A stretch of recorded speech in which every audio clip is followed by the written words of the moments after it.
Hello, my name is Marcus. I'm the compiler of a collection of therapy quotes entitled Psychoanalytic Self-Awareness Quotes. This is TQ 211. Therapy quote number 211. Identification with the aggressor constitutes one of the most significant means in the confrontation with anxiety-producing objects of the external world. It can also be traced in complicated grief. The aggression is not directed against the lost person, but against one's own self. When aggression is directed towards one's own self in grief, then the lost object continues its dominance of influence over the griever. The confession of hurt feelings toward a person who before has been looked upon with respect and admiration must be a terrifying experience for the mourner. We'll come back to the second part. So this part is a continuation of yesterday's quote, TQ 210. TQ 210, just to review it,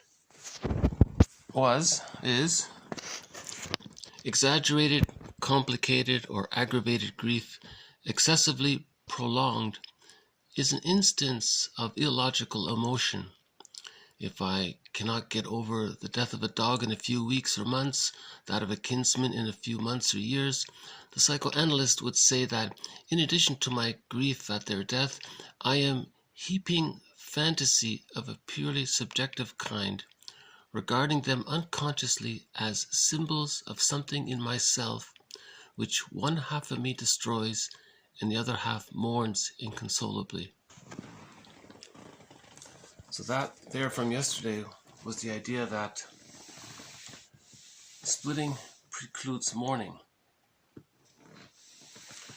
So when the baby has to maintain the split images of his mother as being satisfying or rejecting, that means he is still overly attached himself to the mother, whereby he's not sure where he ends and she begins.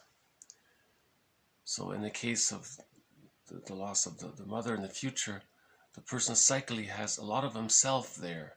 So if he acknowledges the loss of the mother by acknowledging both sides of her, both the rewarding side of her and the frustrating side of her,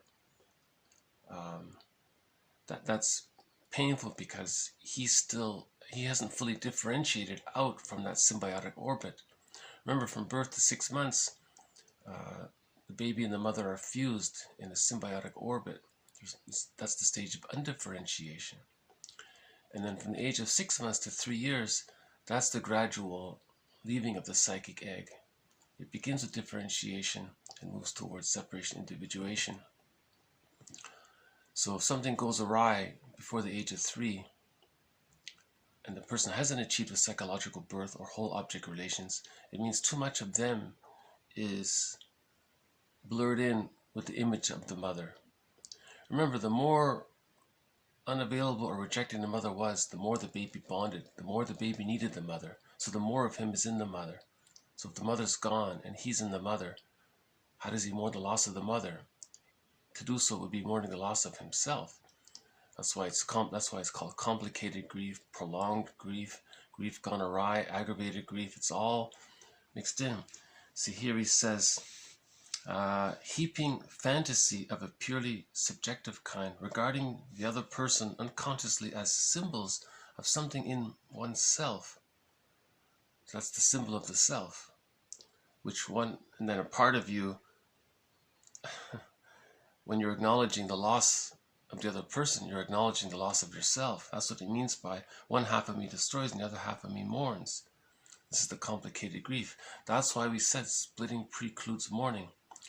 You need to, undifferentiation precludes mourning. You need to differentiate yourself from the other person. Create those boundaries.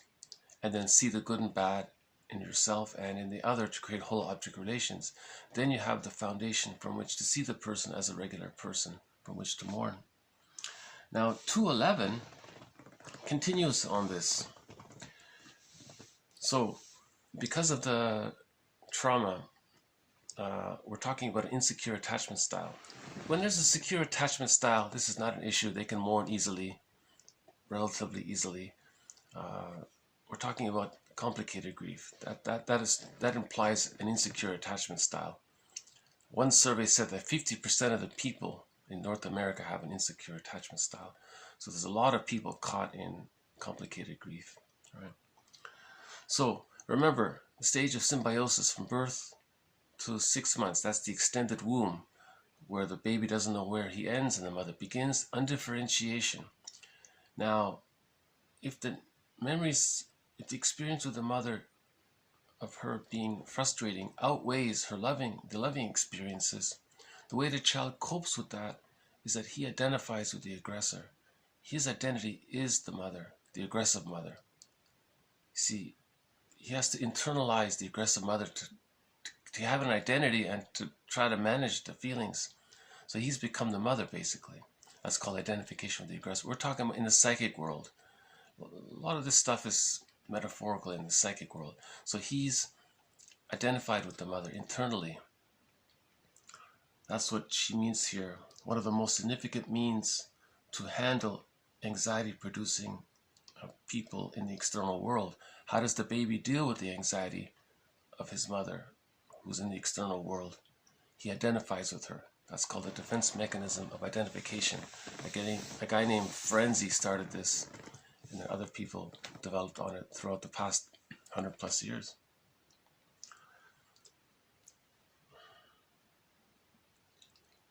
Then it goes on. Identification with the aggressor can be traced in complicated grief, whereby the aggression is not directed against the lost one, but against one's own self. When aggression is directed toward one's own self in grief, then the lost object continues its dominance of influence over the griever.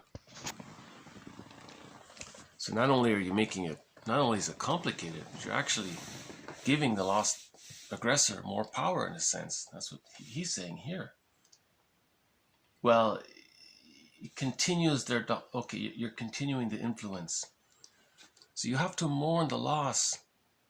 But ironically, if you're doing it, you can't do it because you're maintaining that person's dominance over you, because you're that dominant person, and you can't mourn yourself when you're trying to mourn the person that you lost when you're that person. Does that make sense? So the baby thinks so in the psychic world, the baby thinks he's his mother, psychically. As an adult, the mother's lost. Psychically, the person can't mourn the loss of the mother, because that's psychically mourning the loss of himself. See? So that's how complicated grief and the identification with the aggressor, the role identification, the defense mechanism of identification with the aggressor, that's its role in complicated grief. Right.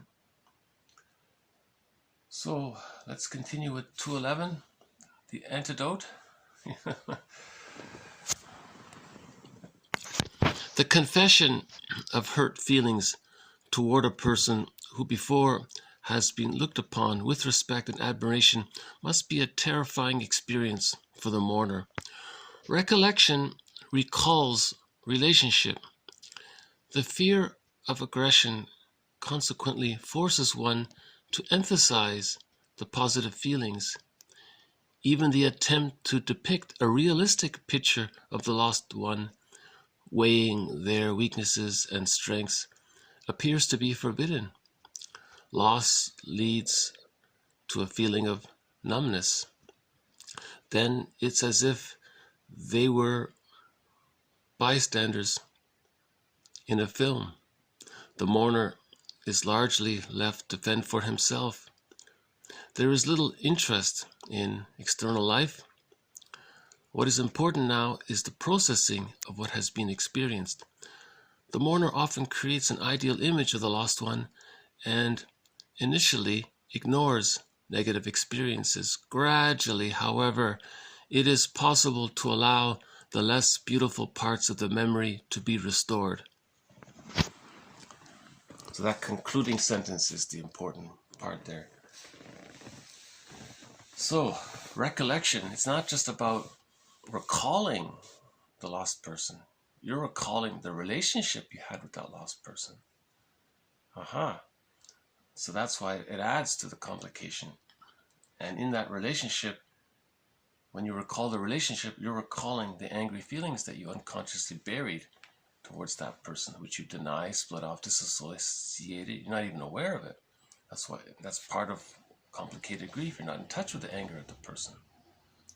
One person said he went to the graveyard or something and took a pillow and started slamming the pillow against the headstone to express his anger at the parent.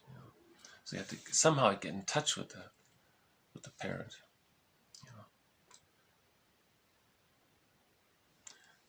The pillow doesn't seem to quite do it justice, does it? If you're really that angry,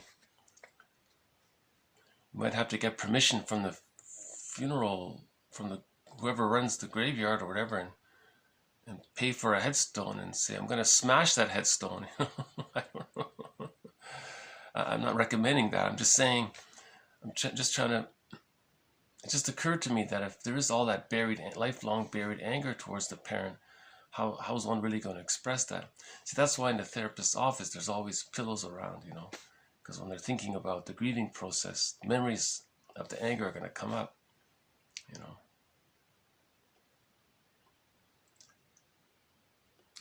Okay, so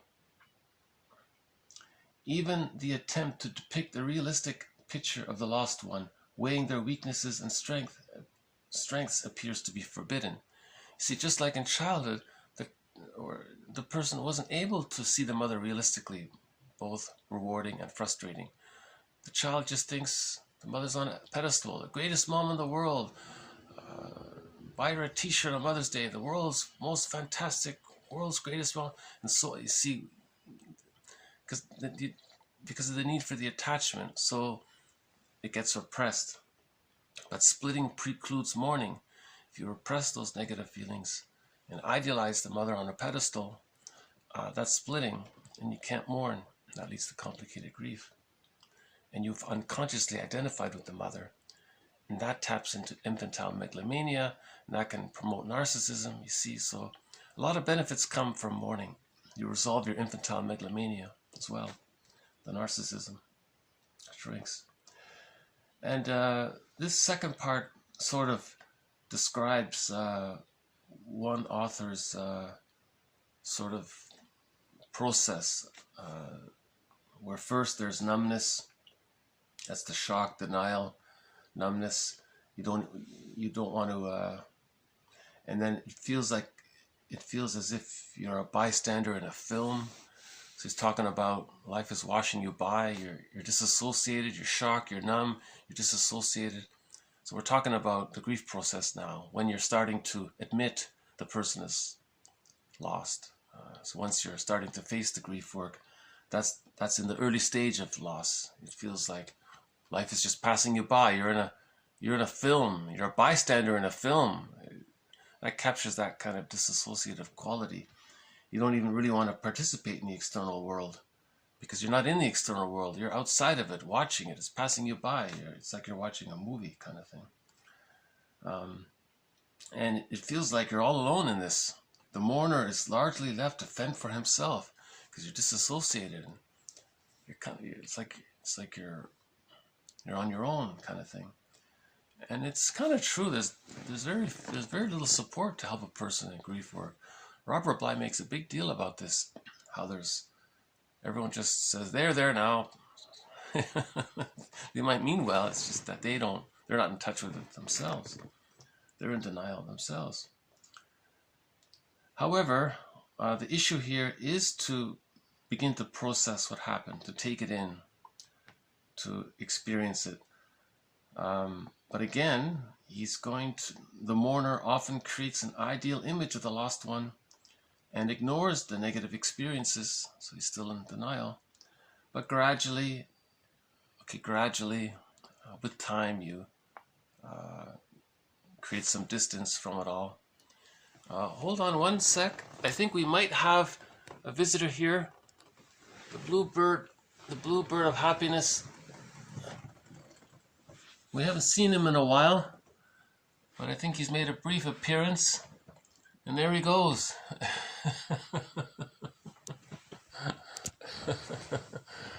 Oh, and he's got some, and there are the baby crows too.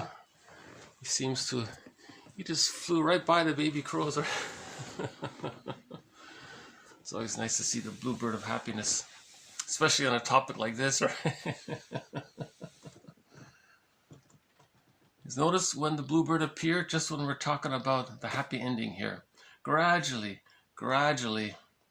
it is possible to allow the less beautiful parts of the memory to be restored. I liked how he said that. It's possible to allow the less beautiful parts of the memory to be restored. See, once that happens, you're integrating the two sides. You're achieving wholeness. You're bringing up you're able to bring up the abandonment depression related to the loss. Then you're achieving whole self object representation because you've achieved whole other representation, the other as a whole person. See, splitting precludes mourning. All along up till this point there was splitting. That didn't allow the mourning. Gradually, it is possible to allow the less beautiful parts of the memory to be restored. That's the Ubuntu. That's the whole object relations. Now the person can mourn and the bluebird of happiness appears. All right. Okay, so I hope this has been informative. This quote here comes from, is it Yorick? Spiegel. It's a book in German, but it got translated into English. Yeah, it's a good book. Yeah.